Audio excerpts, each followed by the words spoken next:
প্রিয় শিক্ষার্থীরা, তোমরা কেমন আছো? নিশ্চয়ই ভালো আছো। ভালো থাকো, তোমরা সবাই ভালো থাকো, এটাই আমি কামনা করি। তোমাদের সবাইকে স্বপ্নিল এডুকেশনের পক্ষ থেকে আন্তরিক শুভেচ্ছা ও অভিনন্দন। তোমাদের যদি আমার এই ভিডিওগুলো দেখে ভালো লাগে বা কিছু শিখতে পারো, তাহলে আমার চ্যানেলকে সাবস্ক্রাইব করো এবং লাইক কমেন্ট করতে ভুলো না। প্রিয় শিক্ষার্থী, আমি আবারও তোমাদেরকে ফুলের শুভেচ্ছা জানাই। আজকে আমরা শিখব মূলধন জাতীয় ও মুনাফা জাতীয় লেনদেন। মূলধন জাতীয় এবং মুনাফা জাতীয় লেনদেন লেনদেন কত প্রকার সেটা শিখবো আমরা, এবং মূলধন জাতীয় এবং মুনাফা জাতীয় লেনদেন কাকে বলে সেটা শিখবো। তাহলে চলো দেখি মূলধন জাতীয় এবং মুনাফা জাতীয় লেনদেন কাকে বলে, লেনদেন কত প্রকার। চলো দেখি আমরা সেগুলো দেখি। প্রিয় শিক্ষার্থী, আমরা আগের ভিডিওগুলোতে লেনদেন কি শিখেছি, আজকে দেখবো আমরা লেনদেন কত প্রকার। লেনদেন হচ্ছে প্রধানত দুই প্রকার। লেনদেন কত প্রকার?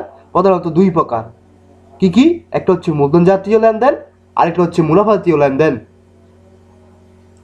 এই মূলধন জাতীয় লেনদেন আবার দুই ধরনের। একটা হচ্ছে মূলধন জাতীয় প্রাপ্তি বা আয়, আর একটা হচ্ছে মূলধন জাতীয় ব্যয়। আর মুনাফা জাতীয় লেনদেন আবার দুই ধরনের। একটা হচ্ছে মুনাফা জাতীয় প্রাপ্তি বা আয়, আরেকটা মুনাফা জাতীয় ব্যয়। প্রিয় শিক্ষার্থী, আমরা কি দেখলাম? লেনদেন প্রধানত দুই ধরনের, একটা মূলধন জাতীয়, একটা মুনাফা জাতীয়। মূলধন জাতীয় লেনদেন দুই প্রকার, আবার মুনাফা জাতীয় লেনদেনও দুই প্রকার।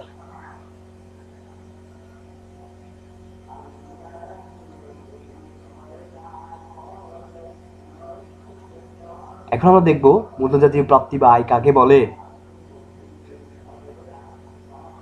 যে সকল প্রাপ্তি বারবার ঘটে না, অর্থাৎ অনিয়মিত, টাকার পরিমাণ বড় এবং 1 বছরের অধিক সময় সুবিধা ভোগ করা যায়, তাই মূলধন জাতীয় প্রাপ্তি। যেমন ব্যবসায়ী মূলধন আনয়ন, ব্যাংক থেকে ঋণ গ্রহণ বা ব্যাংক থেকে গৃহীত ঋণ, স্থায়ী সম্পদের বিকৃত অর্থ। যেই সকল প্রাপ্তি 1 বছরের অধিক সময়ের জন্য সুবিধা ভোগ করা যায় এবং নিয়মিত হয় না প্রাপ্তিগুলা, সেইগুলাই হচ্ছে মূলধন জাতীয় প্রাপ্তি।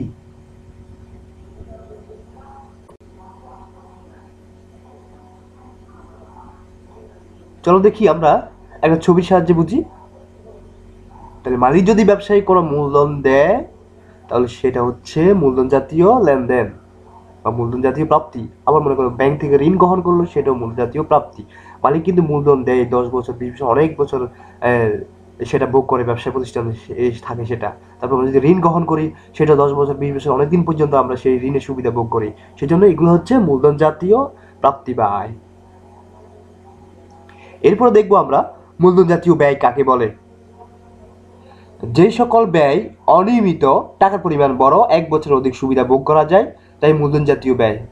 আবার বলছি, যে সকল ব্যয় অনিয়মিত, টাকার পরিমাণ বড়, 1 বছরের অধিক সুবিধা ভোগ করা যায়, তাই মূলধন জাতীয় ব্যয়। যেমন ভূমি, আসবাবপত্র, দালানকোঠা, যন্ত্রপাতি, মোটর গাড়ি ইত্যাদি স্থায়ী সম্পত্তি করে। তাহলে এই ধরনের ব্যয় যদি হয়, এই ব্যয়গুলোর ফলে আমরা একাধিক 1 বছর অধিক সময় সুবিধা ভোগ করতে পারি। এই জন্য এই সকল ব্যয়কে বলে মূলধন জাতীয় ব্যয়।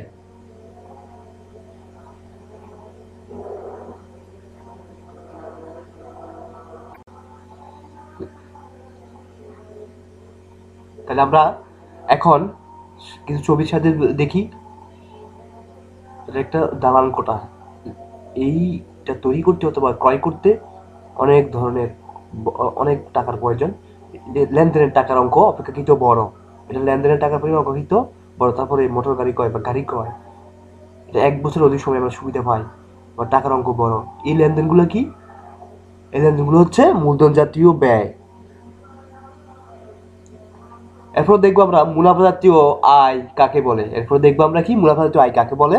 যে সকল প্রাপ্তি নির্দিষ্ট সময় পর পর, অর্থাৎ নিয়মিত আদায় হয়, নির্দিষ্ট সময়ের মধ্যে উপযোগিতা শেষ হয়ে যায়, তাই মুনাফা জাতীয় প্রাপ্তি বা আয়। সহজ কথায়, যে সকল প্রাপ্তির ফলে আমি 1 বছরে কম সুবিধা পাই এবং যে প্রাপ্তিগুলো আমার নির্দিষ্ট সময় পর পর মানে নিয়মিত হয়, বারবার হয়, সেগুলো হচ্ছে মুনাফা জাতীয় প্রাপ্তি বা আয়। যেমন পণ্য বিকল্প দত্ত, ব্যাংকে জমা টাকা সুদ, প্রাপ্ত বাড়ি ভাড়া, তারপরে প্রাপ্ত কমিশন ইত্যাদি ইত্যাদি। আপনি ছবির মধ্যে আমরা দেখি পণ্য বিকল্প দত্ত, তারপরে ব্যাংকে জমা টাকা সুদ, প্রাপ্ত কমিশন ইত্যাদি মুনাফা জাতীয় প্রাপ্তি।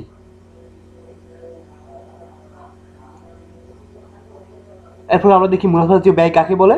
ব্যবসায়ী দৈনন্দিন কার্য সম্পাদনের জন্য নিয়মিত যে সকল ব্যয় নির্দিষ্ট সময় পর সংগঠিত হয় এবং 1 বছরের মধ্যে উপযোগিতা শেষ হয়ে যায় তাকে মুনাফা জাতীয় ব্যয় বলে, যেমন বেতন, পণ্য ক্রয়, ভাড়া পরিশোধ ইত্যাদি।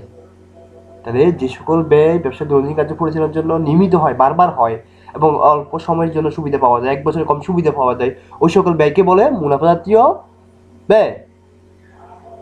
এখন আমরা দেখি কয়েকটা ছবি। বেতন প্রদান, এটা হচ্ছে মুনাফা জাতীয় ব্যয়। ক্রয়কৃত পণ্যের ব্যয় প্রশংসিত মুনাফা জাতীয় ব্যয়। তারপরে বিদ্যুৎ বিল, গ্যাস পানি বিল পরিশোধ, এটাও কি মুনাফা জাতীয় ব্যয়।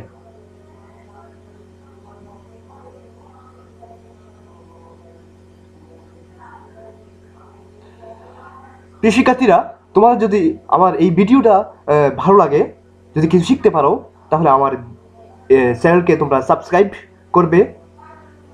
ধন্যবাদ সবাইকে, তোমরা সবাই ভালো থেকো।